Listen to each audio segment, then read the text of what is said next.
Welcome back. Again, my brothers and sisters, as I've said, we are defined by our missionary character. Without a mission, we are not a church, and we must know our purpose. We all know what the synod means, that is journeying together as a people of God with a purpose in mind. To know the purpose, we were given ways to hear God through our ears, through our eyes, and through our hearts. And before we had our break, I started already on how we can, as a people of God, hear Him in 4 ways. As I've said, we must be attentive.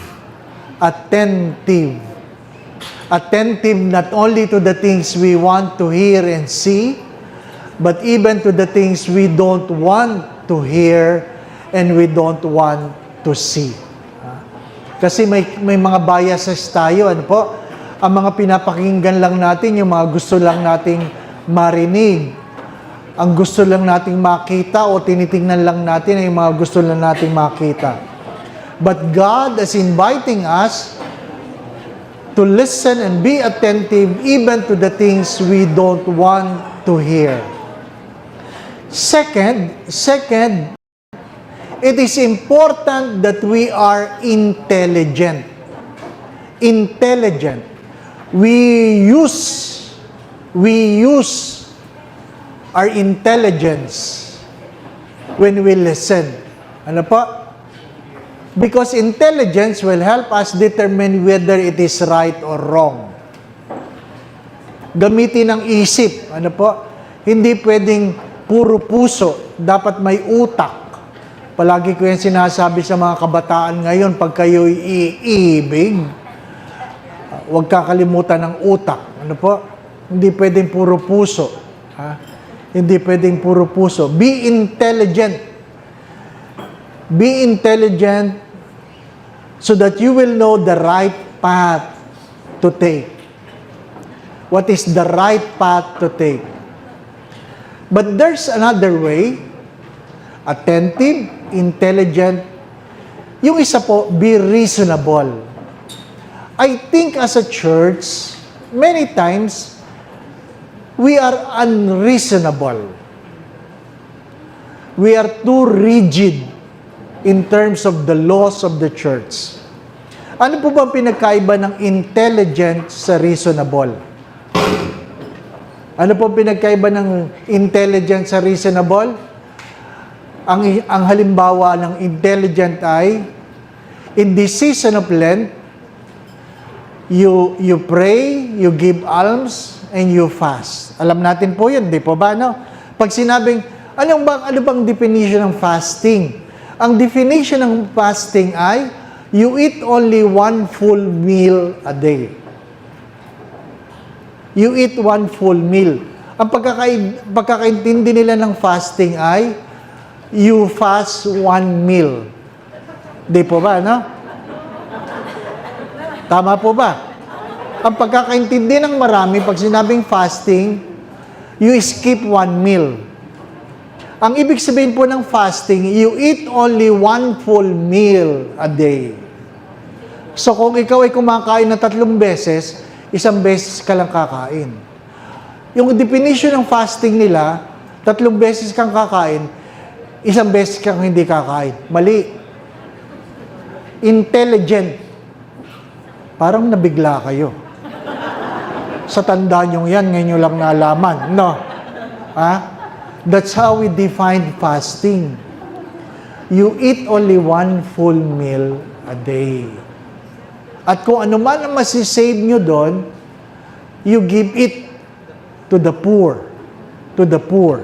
Ano po? Ano yung reasonable? Ano yung reasonable? Ang reasonable ay Yes, you eat 1 meal a day. That is the intelligent way of understanding the law. But what is the reasonable way of understanding the law? But you are sick. You are sick. You are diabetic. You cannot only eat 1 meal a day.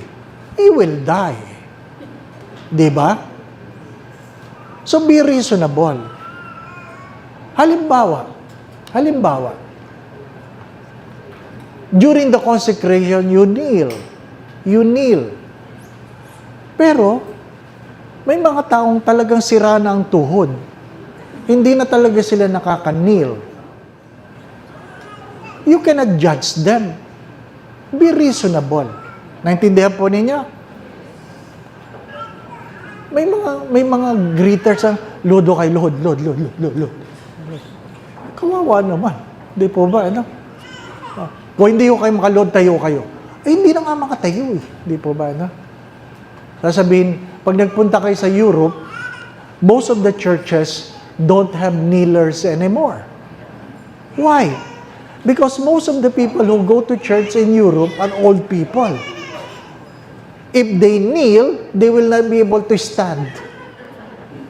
So, may upuan na lang. Diba? Be reasonable.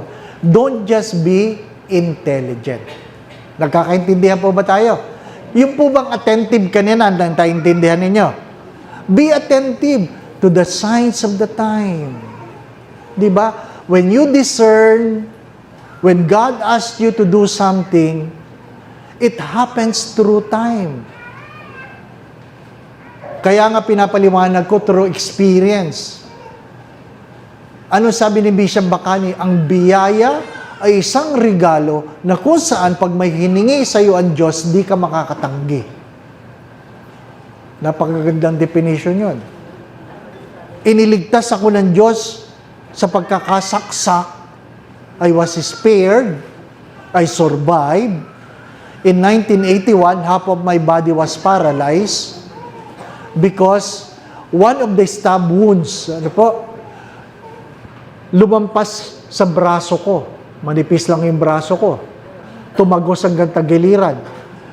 Sabi ng doktor, according to the x-ray, nakita ko naman yung x-ray, 2 millimeters from the lungs. Ang sabi ng doktor, Totoy pa noon 1981 Totoy, kung nabutas yung film that covers your lungs, you have been long dead.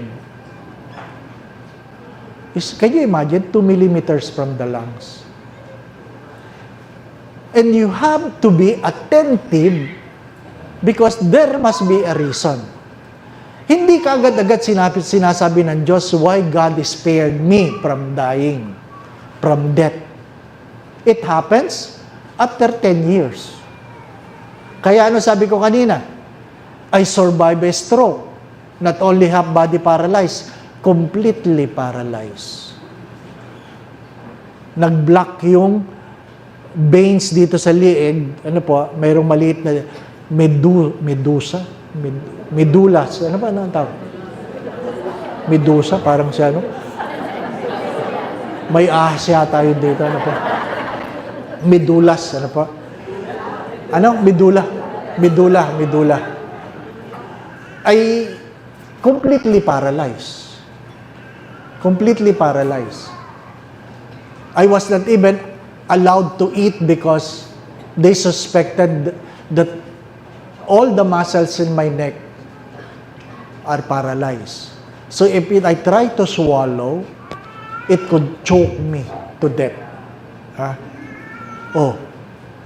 Kaya nga, nagtataka sila, nakakapagsalita pa ako.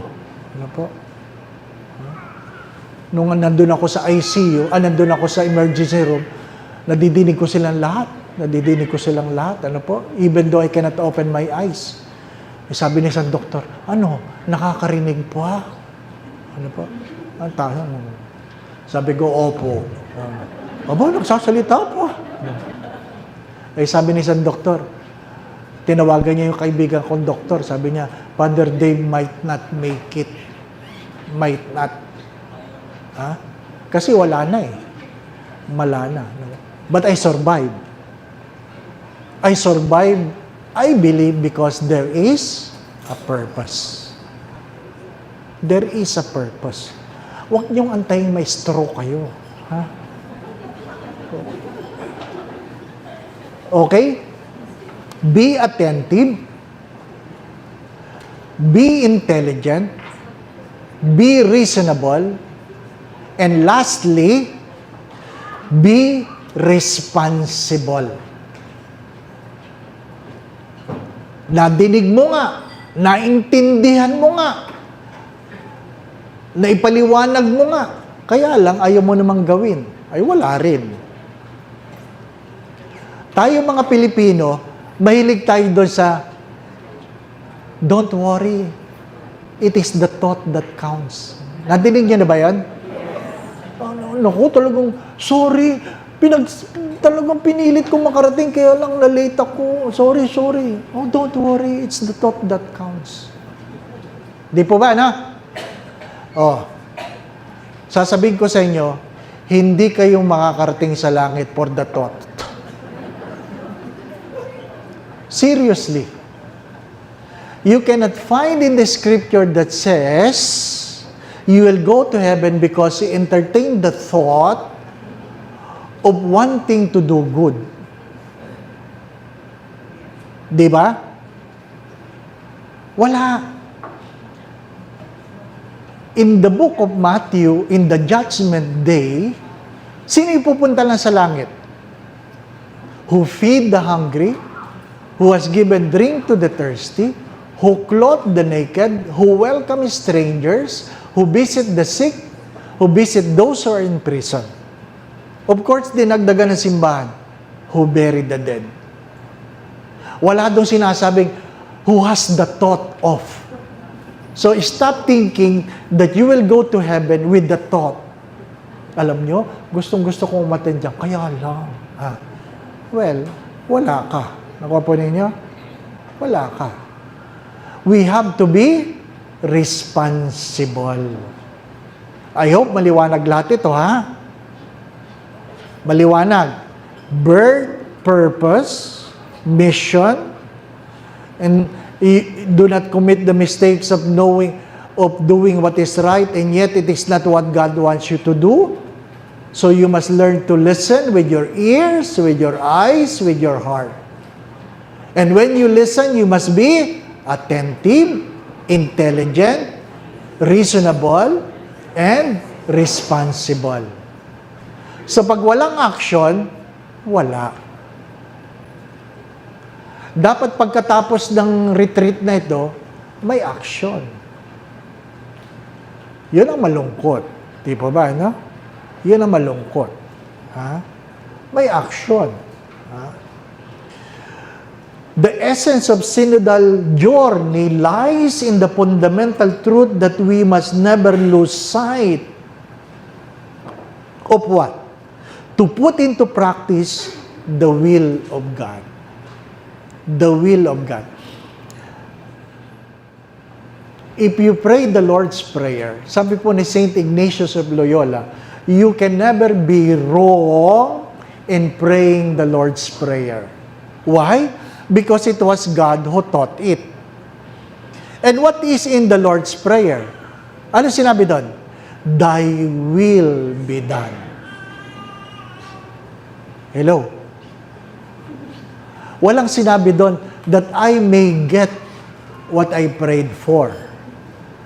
Thy will be done. Ang kasama lang doon ay ano?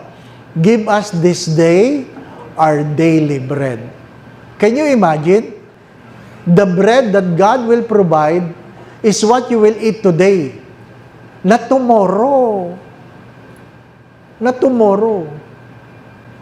Kaya if you have a bread to eat today, you are already blessed. You are already blessed.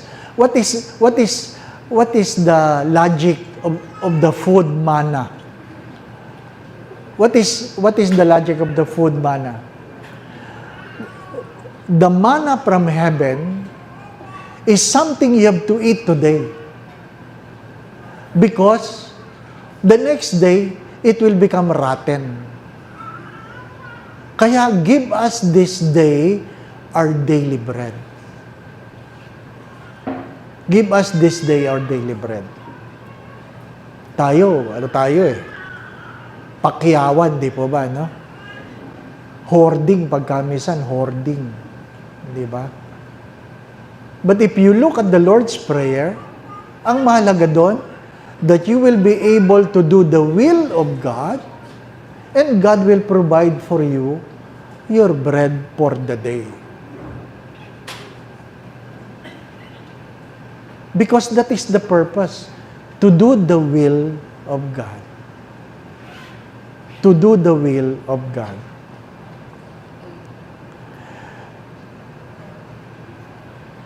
Why are we here?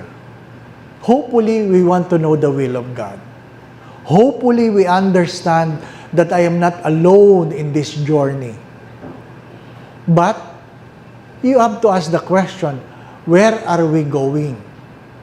Where are we going? And hopefully, you know that, hopefully, I hope, you all want go to heaven. Tama po ba? Even though, hindi sabay-sabay, no? Pwede kayong mauna, di ba, no? Hindi naman tayo sabay-sabay dumating. Alam nga naman sabay-sabay tayong umalis, di po ba, no? Ha? We all want to go to heaven. If you don't want to go to heaven, forget about these things. Forget about going to Mass. Forget about what? Doing the right thing. If you don't want to go to heaven, forget about God. Sayang lang. Sayang lang if you don't want to go to heaven and you're doing all these things, this is a waste of time. Hello? Naintindihan po ba ninyo? We are doing this because we all want to go to heaven. Sana'y magkita-kita tayo sa langit, di po ba? No? Ay, nakita kita sa sandigan dati. Ay, oo. Di ba? Natutulog ka pa noon, di ba? So, nandun ka, di ba? No? We want to go to heaven. We want to go to heaven. The purpose of doing the will of God because we want to go to heaven. Ano po sabi ni Simon Sinek, a good writer? If you want to walk fast, walk alone. You want to go to heaven alone? And want to go to heaven fast? Walk alone. Di ba? But if we want to walk further, walk together. If you want to walk fast, walk alone. Kasi hindi naman lahat ng kasabay mo kasi bilis mo maglakad, di po ba, no? So, walk alone. But if you want to walk further, gusto mo malayo ang iyong marating, walk together. Because we need people to encourage us, to strengthen us, to support us. Walang lone ranger sa buhay pananampalataya. Yun ang sabi ni Simon Sinek. Dinagdagan ko yun. Because it is not enough that you walk fast. It is not enough that you walk further. You must reach your destiny. What is the advantage of walking further if you fail to reach your destiny? Tama po ba? Anong kasabihan ng matatanda? Madalas ko ito nadidinig noon, inspiration ko ito. Ang alin? Naku, ikaw, Totoy, papunta ka pa lang, kami pauwi na. Nadinig po ba niyo yan? Yan ang sinasabi ng matatanda. Ako, bilib na bilib ako noon. Mabuti pa ito, pauwi na. Di ba, no? Ngayon, matanda na ako. Pag may nagsasabi sa akin, papunta ka pa lang, pauwi na kami. Ang tanong ko, saan ako kayo nakarating? Kasi walang uuwian din sa mundo. We We are just pilgrims. Nakikiraan lang tayo. Wala tayong babalikan. The process is birth, death, and rebirth. Understand that. Birth, death, and rebirth. You will never be born again in the same place you have born before. The rebirth is either eternal life or eternal damnation. Yan ang nakasulat, di po ba, no? Sa Tagalog, pagkatapos mo mamatay, either smoking or non-smoking. Yun lang yun, di po ba, no? Hindi ka na babalik sa dati. How we wish. How we wish. But it will never happen again. After our life here on earth, it's either eternal life or eternal damnation. Nakikiraan lang tayo. Nakikiraan lang tayo. Kaya, anong mahalaga doon? Ulitin natin. If you want to walk fast, walk alone. If you want to walk further, walk together. Ang aking dinagdag ay, but if you want to reach your destiny, walk with the right people. If you want to reach your destiny, walk with the right people. Because not all people wants to be where you want to go. That is a humbling experience for parents. That not all their children want to follow their footsteps. Di po ba? How you wish as parents, you want all your children to be where you want them to be. But they are not. Some of them decided not to. If you want to reach your destiny, you must walk with the right people. Kung gusto mo makarating, saan mo gusto makarating, sumakay ka sa tamang sasakyan, di po ba, no? Kubaw, kubaw, kubaw, kubaw! Di ba? O saan ka pupunta? Di sa terminal na Kubaw. Kubaw, kubaw! Yung iba nga sigurista eh. Pagdating doon, Kubaw?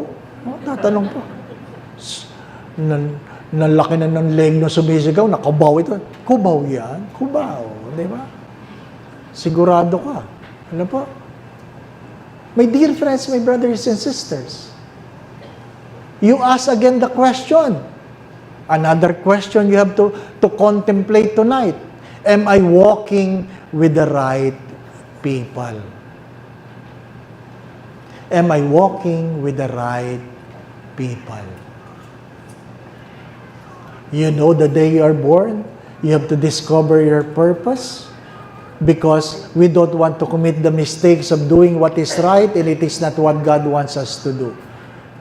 We want to know the will of God. We want to listen to God. We listen with our ears, our eyes, and our hearts. Maliwanag pa po tayo doon. Di po ba?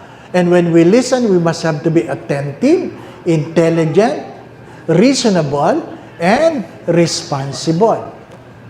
Now, you have all those capacities. You need to walk with the right people.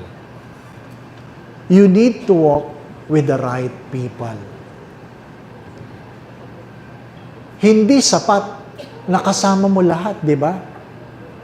Ano sabi nila? Birds of the same feather flocks together.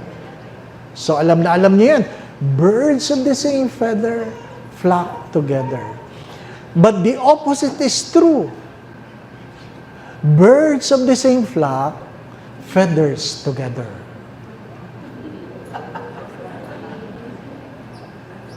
Intindihin ninyo? Birds of the same feathers, flock together.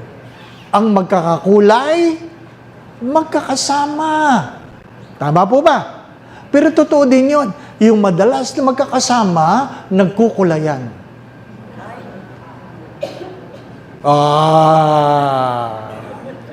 Kaya isipin niyo yun. Am I walking with the right people? Don't entertain the thought that you will change the world. Because the world was here before you came. So you must be ready that the world can change you. Father, ano nangyari sa anak ko? Binantayan ko talaga yan. Oo. Pero ang daigdig ay mas malaki kaysa sa tahanan mo. Kaya kung sino man ang kasama ng anak mo, yan ang humuhubog sa kanya. Di ba? Father, sabihin mo naman sa homily kung anong dapat malaman ng mga bata. Excuse me.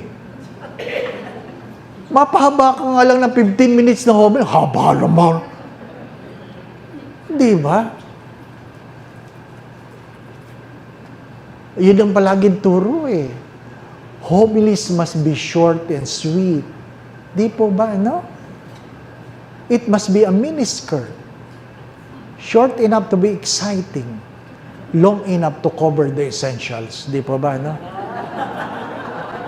Yan ang homily, di po ba? Because short homily moves the heart. Long homilies move the chair. Be with the right people. Regardless of the age. Be with the right people.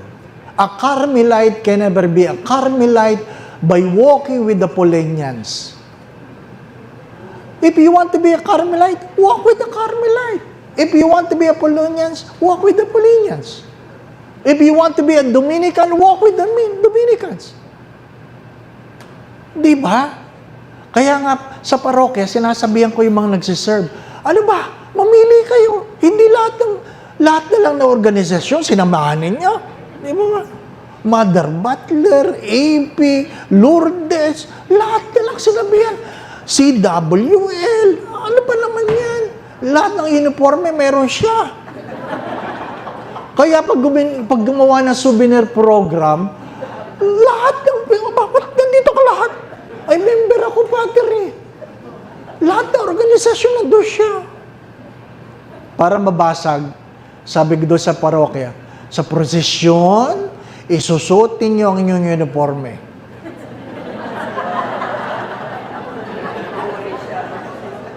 Sabi niya, paano ko, Father? Simple lang po ang aking alituntunin. Sa prosesyon, isusuot ang uniforme. Pero ako, Father, paano ko? Sa prosesyon, isusuot ang uniforme. Tapos, di ba, no? Bahala ka. O di kada kanto, magbihis ka. Di ba ba? Ano ba talaga? Di ba? Pagka minsan tayo, hindi tayo maliwanag eh. Membership in the church is not a guarantee of heaven. Take note of that. Take note of that. You must walk with the right people. Yan. Second, alam na natin, di po ba, no? So, hindi lang yung sarili. Lalabas ka na sa sarili mo. You must check your environment. You walk with the right people. Ano sabi dito? You must continue to listen and be inspired by the Holy Spirit. Be inspired by the Holy Spirit. Kaya isang magandang prayer ay prayer to the Holy Spirit. Come, Holy Spirit. Fill the hearts of your faithful and enkindle in them the fire of your love. Send forth your Spirit, and they shall be created, and you shall renew the face of the earth. O God, by the light of the Holy Spirit, you struck the hearts of your faithful. Grant by the same Spirit, we may be truly wise and ever rejoice in the consolation. You pray. You always pray to the Holy Spirit. You always pray to the Holy Spirit. Because the Holy Spirit will clarify your thoughts. Will clarify your thoughts. In so doing, The letter of Peter, chapter 1 says, you will be able to conduct yourselves with reverence during the time of your journey, realizing that you were ransomed from the futile conduct handed on by your ancestors, not with perishable things like silver or gold, but with the precious blood of Christ, as a spotless, unblemished lamb, that we may become the person we ought to be, rather than the person we want to be. Lord, make me the person I ought to be. Make me the person I ought to be. Sabi nga, why pray if I cannot obtain what I'm praying for? Well, prayer is a relationship. Lahat ba ng hiningi ni Jesus binigay sa Kanya? Father, may hiningi ba si Jesus na hindi binigay sa Kanya? Meron. In the agony of the garden, if you can take away this cup. Di po ba, na? So, it means not all prayers will be granted. Not all prayers. So, huwag kang magtatampo sa Diyos na ba't hindi binigay ni Lord? Because not all prayers are to be granted. You go back to the Lord's Prayer. You pray that you will be able to do the will of God. If you can take this cup away from me, but not my will, but your will be done. That is very important. That is very important. As I always say this, the difference between a successful person and a happy person is what? A successful person gets what he wants. A successful person gets what he wants. A happy person wants what he gets. Hello? If you're able to get what you want, you're a successful person. But not all successful persons are happy. Who are the happy people? Those who wants what they get. Ay, hindi na lang ako magdadasal, Father. Hindi. Ang sabi ni Lord, pray unceasingly. Pray. Magdasal ka na walang humpay. Ano ipagdadasal ko? Ipagdasal mo pa rin ko anong gusto mo. Ano sinasabi ko? I rather ask and not receive than fail to receive because I did not ask. Again, I rather ask and not receive than fail to receive because I did not ask. Anong sabi ng blind man kay Jesus in the scripture? Anong sabi niya? Ang tanong ng Diyos, what do you want me to do for you? When you come before God in prayer, you always remember those words. What do you want me to do for you? And you must be ready to give an answer. How did the blind man, how did the cripple answer the question? How did the leper answer the question? If you wish it, that's the magic word. When you pray, when you come before God, the magic word is, Lord, if you will it, I can be clean. If you will it, I can walk. If you will it, I can see. Hello? Naintindihan nyo na? Paano magdasal? You don't come before God dictating to God what you want. You come to God asking God, Lord, if you will it, it can happen.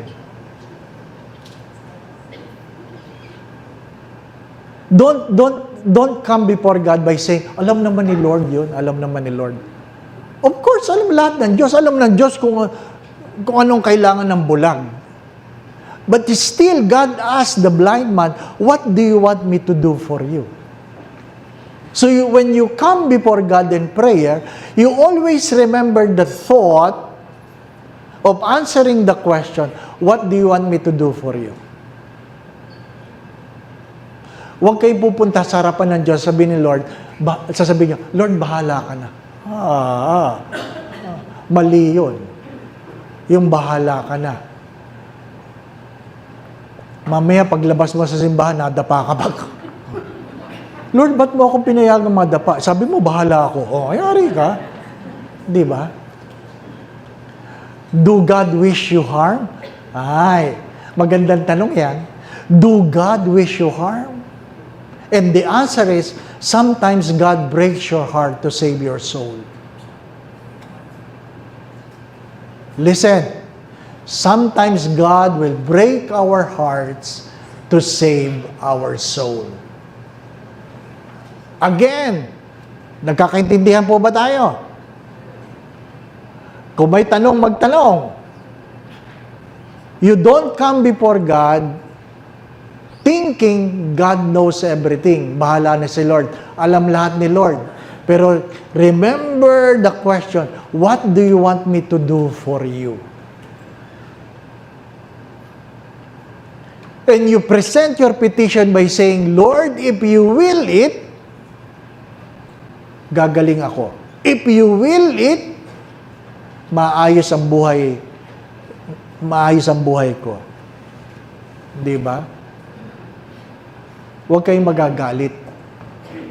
Kasi pag kami nagdadasal ang magulang, Lord, sana naman, huwag mapahamak ang anak ko. Tama po ba yan? Sabi ni Lord, yan ang panalangin mo, pero yung anak mo, walang ginawa kundi ipahamak ang sarili niya. Di ba? No? Lead us not into temptation, or else I will lead myself into it. No? Di ba? We rather ask, hello. Uwi na. We rather ask and not receive than fail to receive because we did not ask. Maliwanag po ba yan? Our goal is not to become the person we want, but the person we ought to be. I hope naintindihan po niyo yung flow ng thoughts. Ano pa? We need to journey together because we want to reach our destiny. We use the scripture not to be saved, but to be guided. To be guided. Ano po? To be guided. Again, my dear brothers and sisters, last three items, I would like to remind you, when you talk about mission, the church has three obligations. With regard to mission, the church has three obligations. And what are those obligations? To worship God, to preach the gospel. The third is to serve the poor. To worship God, preach the gospel, serve the poor. How do we worship God? To keep Sabbath holy, to keep the commandments. 10 lang naman yan, hindi po ba? Ano? Pasalamat tayo, hindi tayo Hudyo. Ang mga Hudyo, mayroong 613 laws. 613. Ay, kung ang Pilipinas ay naging Hudyo, maraming Pilipinong hindi makakapasok sa pinto ng langit. Ano pa? Worship God. Keep Sabbath holy.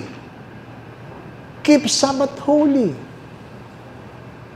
Hindi lang yung alam mo na ang linggo ay dapat magsimba. Magsimba ka. Ano po? Father, pwede ba ako sa online mass na lang? Kasi talagang nahihirapan na ako maglakad. Kayo din, di po ba, no? Because the importance of attending A Eucharistic celebration is not the rites and rituals, but to receive Christ. Ang pinakamahalaga sa misa ay matanggap mo si Kristo sa banal na komunyon. Hindi yung, Father, nakakasunod naman ako. Pag tumatayo din ako. Pag lumulod din ako sa harapan ng TV. Oo, pero pagdating ng komunyon, wala, di po ba? No? How we wish the priest can extend his hands at lalabas sa TV, no? The body of Christ. Di ba? Nakakatakot yun, di po ba? No? Kasi yun ang the summit and the apex of our Christian life is to receive Christ in the Eucharist. Pero Father, wala nang piro-piro. Ano po? If you can go to the mall, you should go to Mass. Diba? Kasi hindi nakakapagsimba, pero nakakapag-mall. Parang ang hirap naman nun. Di ba ba? No? You must worship God. You must preach the gospel. How do you preach the gospel? As I always say this, live your life well. Because you might be the only Bible people are reading today. Live your life well. Don't entertain the thought that people are not watching you. Hello? Don't entertain the thought that people are not watching you. People are watching you. Baka akala nyo lang wala nakakapansin. When you go to Mass, when you go to a church, without you knowing, the security guard is watching you. The gardener was watching you. The people you talk in the office is watching you. And some of those you meet in the church is watching you. And the way you handle yourself is a way of preaching the gospel. Merong nag-upload ng reel sa Facebook. Sabi niya, kailan ba i-deliver yung pinapagawa kong santo? Tapos nagbumura siya. Hindi ako mapagdasal. Walang hiya kayo. Nagpapagawa ka ng santo, tapos nagmumura ka, tapos hindi ka mapagdasal. Para saan yung santo? Di ba, ano? Alam nila lahat yan. Alam nila lahat yan. My dear friends, my brothers and sisters, people are watching. And you can preach not by simply bringing a Bible, raising your voice in the streets. Live your life well. A beautiful quote. Actually, it was not said by Saint Francis, but they say it was said by Saint Francis. What? You preach the gospel. Talk if necessary. It means you don't need to talk. Live your life well. Anong malaki iskandalo sa simbahan? Simba yan ang simba, nagpapa 5-6 naman. Simba ng simba, hindi naman nagbabayad ng utang. Di ba, ano? Alam ng mga tao. Alam niyo malungkot na uso ngayon? Anong malungkot na uso ngayon sa ibang simbahan? Ha? That people line up in communion with their hands crossed. Have you noticed that? Hindi kayo observant. May mga simbahan na mayroong mahahabang komunyon, yung mga nangungumunyon, pagdating sa harapan ng pari, nakakross ang kamay. Ano ibig sabihin nun? Hindi ko po tatanggapin ang komunyon, i-bless mo lang ako.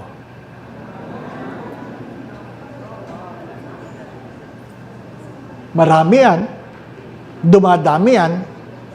Bakit di din nangungumunyon? Hindi nangumpisal. Pero ito malungkot na kwento. After the Mass, tinanong ko, why are you not receiving the communion?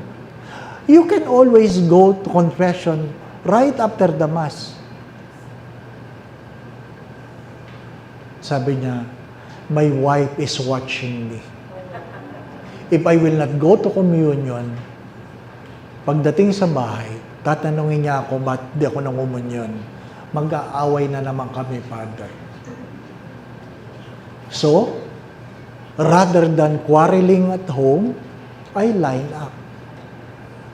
Diba? Sabi ko, buti na lang, hindi mo kasunod ang asawa mo, di ba, no?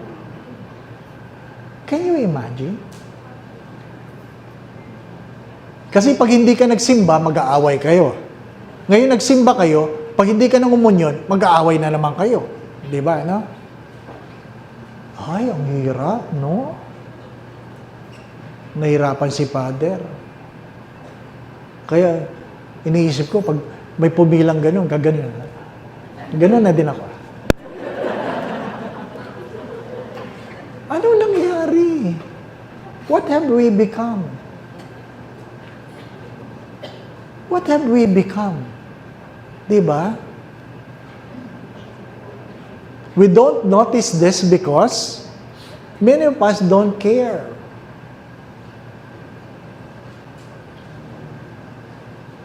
But a beautiful story. A beautiful story. Somebody came. Sabi niya, Father, I just want to tell you. 5 years ago, I went to church with the thought of committing suicide.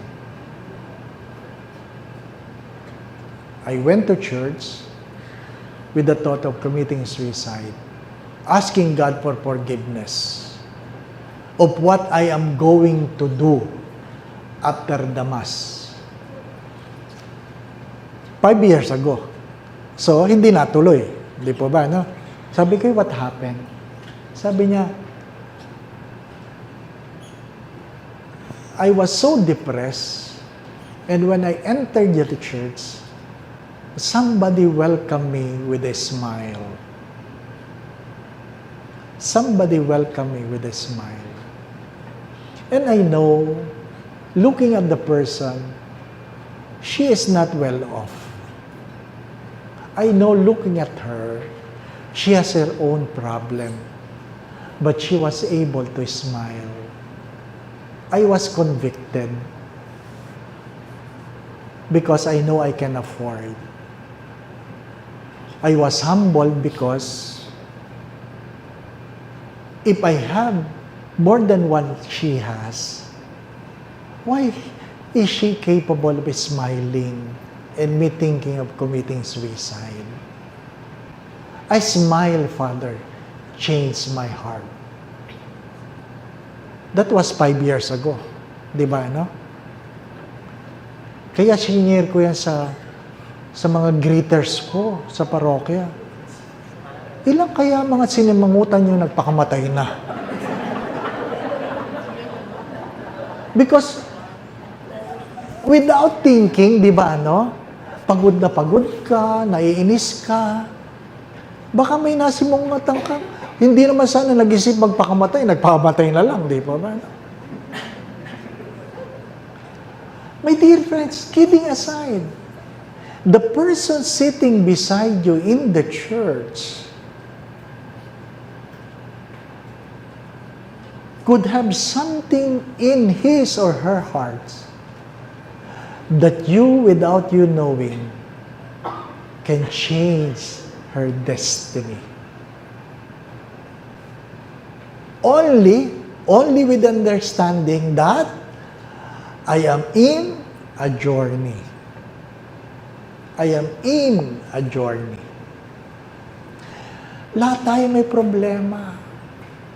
May kanya-kanyang problema. Binabantayan tayo. Minsan, During the consecration, I was moved. I was really moved with gratitude as I consecrate. Talagang habag na habag ako sa sarili ko sa kabutihan ng Diyos. Ano? Sa kabutihan ng Diyos. Punong-puno ako ng pasasalamat.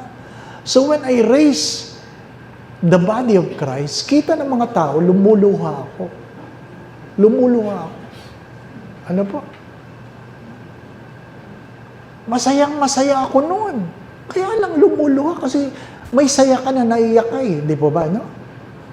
Naku, pagkatapos ng misa, ang daming, anong problema ni Father? Bakit? Ano?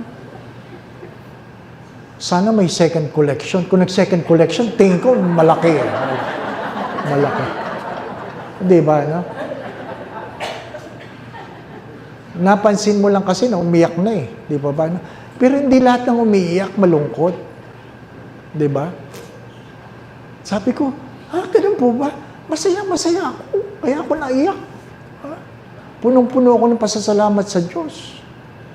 Kasi hindi lahat ng tumatawa, masaya. At hindi lahat ng umiiyak, malungkot. Di ba, no? Oh, be observant. Preach the gospel. Again, you worship God by keeping Sabbath holy, by celebrating the sacrament, doing the commandments. You preach the gospel by living your life well, thinking that you might be the only Bible people are reading today. Parents, please, stop blaming yourself when your children failed to follow your footsteps. May mga magulang, talagang sila ay depressed ng kailang mga anak ay hindi naging mabuti tulad ng kailang mga pangarap at panalangin. You have to understand this, that your children has a free will and they have the freedom to make a choice. It is not your will that they sin. It was their free will to sin. So kung ano man ang pagkakamali nila, huwag niyo sisihin ang inyong sarili. Kung ginawa niyo lahat ang dapat niyong gawin, ipagdasal niyo na lang na sana ang Diyos ay maging mahabagin sa kanila at magbalik loob sa Diyos. Mercy is being spared from the punishment we deserve. So you always pray, Lord, have mercy on me and my family, that we will be spared from any punishment that we deserve. But please, Lord, grant us your grace that we may enjoy the gifts we do not deserve. That is grace. Grace is enjoying the gifts we do not deserve. That's the prayer. You don't pray that people become what you want them to be. The prayer is that I become the person I ought to be, and I pray that my children, your children, will become the person they ought to be. Lahat may pinagdadaanan. Lahat may pinagdadaanan. Kung hindi ako nasaksak, magiging pari ba ako? Sa tingin ko, hindi. Sa tingin ko, hindi. Kaya ang panalangin ko, huwag niya ipagdadasal na masaksak kayo. Di ba?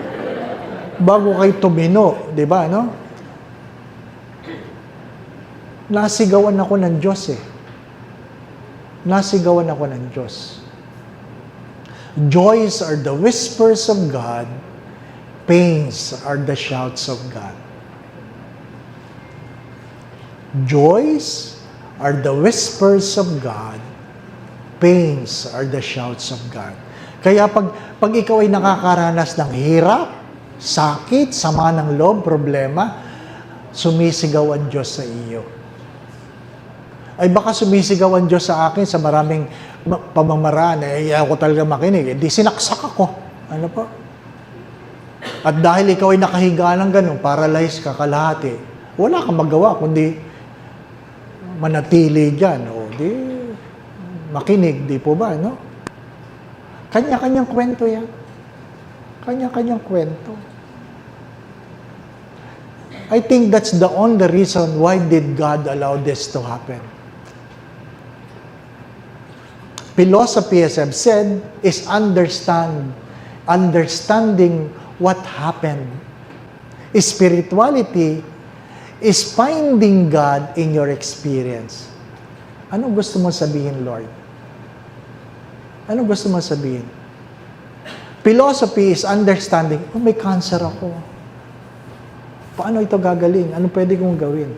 Spirituality is, Lord, anong gusto mo mangyari? What do you want me to do with my cancer? Hello? Naintindihan niyo po ba ako? To journey again is to be attentive, to be intelligent, reasonable, and responsible.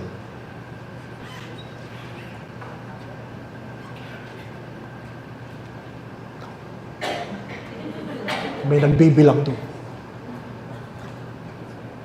And lastly, the third obligation is to serve the poor. To serve the poor. Pope Francis said, I distrust charity that costs nothing and doesn't hurt. Ay, ganda nun, ano? I distrust charity that costs nothing and doesn't hurt. Because generosity is not about how much you have given, but how little you have kept for yourselves. Mother Teresa of Calcutta have said this, anything that you give that you do not need is a decent way of throwing things away. Kahit gaano kamahal ang iyong ibinigay, pero hindi mo naman yan talaga kailangan, tinatapon mo yan. Dinonate mo nga lang para mas magandang pakinggan. To serve the poor, again, you feed the hungry, you give drink to the thirsty, you clothe the naked, welcome strangers, visit the sick, visit those who are in prison, bury the dead. Bury the dead. Simple lang yun, pero yun ang patakaran. Again, you worship God by keeping Sabbath holy, celebrating the sacraments, keeping the commandments. You preach the gospel by living your life well. Our goal, my dear brothers and sisters, is not to live long, but to live well. Our goal is not to live long, but to live well. That is the glory of God.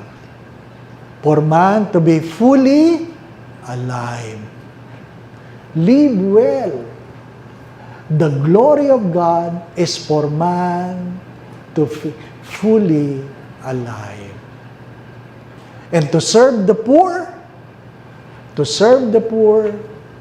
you must feed the hungry, give drink to the thirsty, clothe the naked, welcome strangers, visit the sick, visit those who are in prison, bury the dead.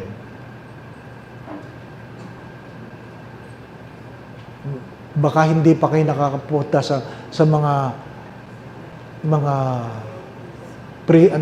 jail natin. Ay, naku, Father, nakakatakot.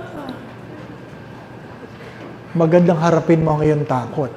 Kasi pagdating ng araw, ikaw nakakulong. Mabuti kung yung pagkakakulungan mo may ligtas. Baka mainit, di po ba? Ano? Bumibisita kami sa mental hospital Anong tawag natin sa mental hospital? Center for Mental Health. Ano po? Para masakit kasi pakinggan yung mental hospital. Ano po? Mental health. Dinadala po namin nga may mga seminarista doon. Ano po? Para ma-feel nila. Ano? That they will be at home. Ano? Hindi nila, iba sa kanila, may sayad. Ano po? Ay, nung nandun kami, pinapaliwanag ng doktor yung iba't ibang klase na sakit. Kung sino yung okay lang na palakad-lakad, basta ganyan. Pero may may sakit na nakakulong. Kasi violente. Alam ba?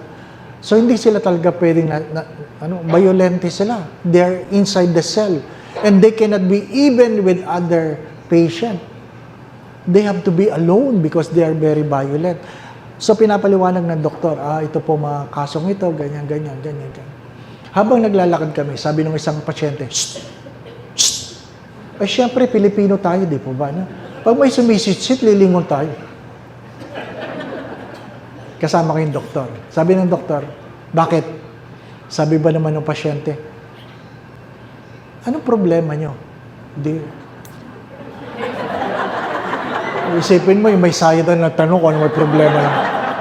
Baka mukhang may problema kami. Sabi, bakit mo tinatanong? Sabi ng pasyente, ba't kayo nakakulong?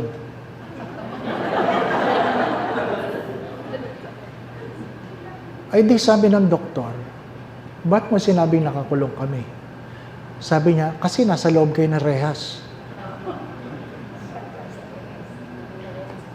Alam mo, talino noon. May sayad pero matalino. Bakit? Ang pagitan namin rehas. So, pag tiningnan niya kami yung nasa loob ng rehas. Hindi ko makalimutan yun. Malaya akong naglalakad, baka nakakulong ako. Baka siya nakakulong, pero malaya siya. Oy, pag-isipan niyo yun. Oh, pag-isipan niyo yun. You might be free to roam around, but you are a captive with your own fears. Abo, di po ba, no? Kaya minsan magandang patulan yung mga yan. Nagdudulot ng katalinuhan yan, di ba? Be attentive, di ba, no? How can you imagine a person you thought merong mental deficiency could ask those questions? Be attentive. Be attentive. But be intelligent. Because you can only make reflections out of intelligent mind. Of course, be reasonable. So that you can be responsible. We are in a journey. We have 3 obligations: to worship God, to preach the gospel, and serve the poor. Nagkakaintindihan po ba tayo? Maliwanag po ba yung flow ng thought? Tinuna. Pwede na ba yun? Pwede na. I-check pa nga. Grabe. Anong oras ang misa? 6. Open forum. Ano? No? Ano? In closing, I want to use the words of Saint John of the Cross. Saint John of the Cross. Saint John of the Cross says, in the twilight of your life, when you bend your knees before God, God will never ask the question how much money you have, where you have been, what titles you have gained, but how much love you have given. At the end of your life, in the twilight of your life, when you bend your knees before God, God will never ask the question, how much money you have? Where you have been? Oh, nakarating ako sa Europe. What titles you receive, your gain? Oh, doktor ako. Hindi tatanong ng Diyos yan. Ang tanong lang ng Diyos ay, how much love you have given?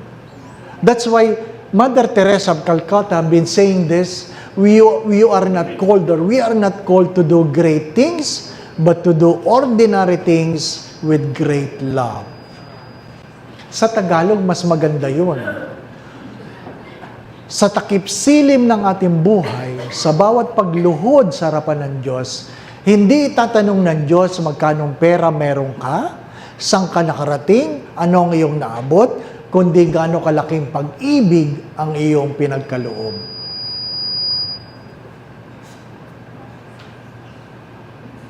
Maliwanag po ba? Everything will be measured in love. Because life is all about relationships. Title ng libro yun.